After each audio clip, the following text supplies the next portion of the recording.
Business editor Richard Southern joins us from his home office. Once again, hi, Richard. Hey, Janella, how are you? Not too bad. Happy Tuesday. I had to think about what day of the week it was.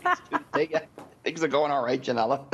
All right. Well, Richard, some Canadian farmers are really starting to feel the pinch of this pandemic.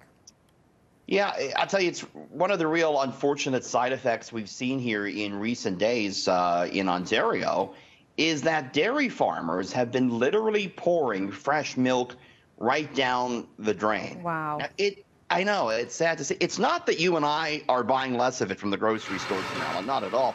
It really has to do with big industry. It has to do with schools not being open. They buy milk. Restaurants, of course, have been closed. And then you got the likes of Tim Hortons that, buys a ton of milk and cream.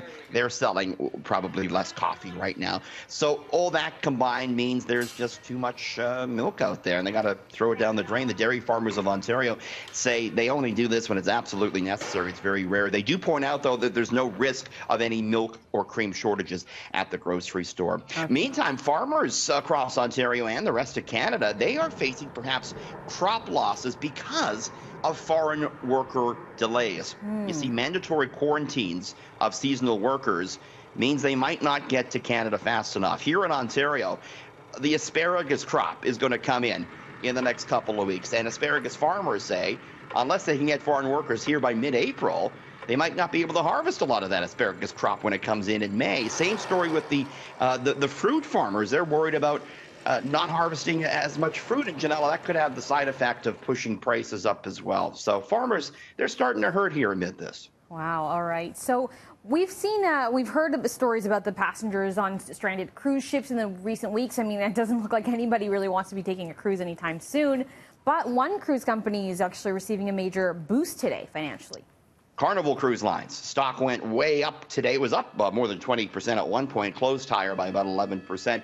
After Saudi Arabia's sovereign wealth fund said it bought an 8.2 stake in the company, 8.2% stake in the company. They bought 43.5 million shares. Wow. So obviously, they're not trying to lose money, the sovereign wealth fund. They're thinking the cruise industry is going to bounce back.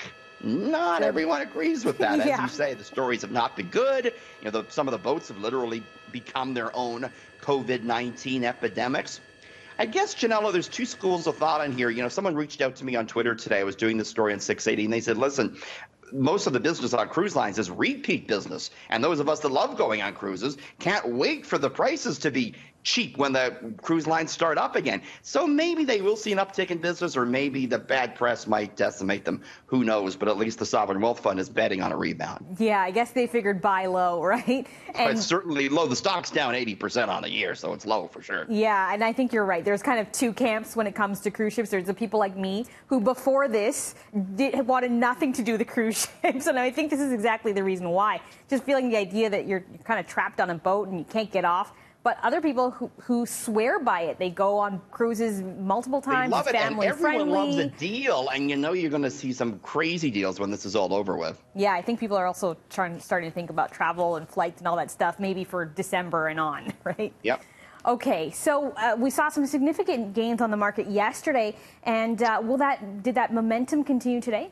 It looks like it was going to. We had big gains early in the session, but when that closing bell rang on Wall Street, the Dow had given up its 900-point gain to close down 26 points. We saw very modest losses on Wall Street. The Dow, or the TSX rather, managed just a 21-point gain. So market's still very volatile. You see a big gain 1 minute and then a big loss the next. Experts and economists, they'll tell you, there's a painful recession coming. So markets can't ignore that, even though we have seen quite a rebound here in recent days. The TSX is up 23% from its lows of just a couple of weeks ago. But kind of a soft day today, Janella. Okay, Richard, and we've got more to chat about next hour as well. You and I are back just a little bit after 6:30 looking at some fun things. The Easter Bunny getting the official treatment at Queen's Park today, a robot graduation in Japan, and a pair of pandas finally got the privacy they were after. That and more just after 6:30. Awesome. Can't wait, Richard. We'll see you then. Thanks.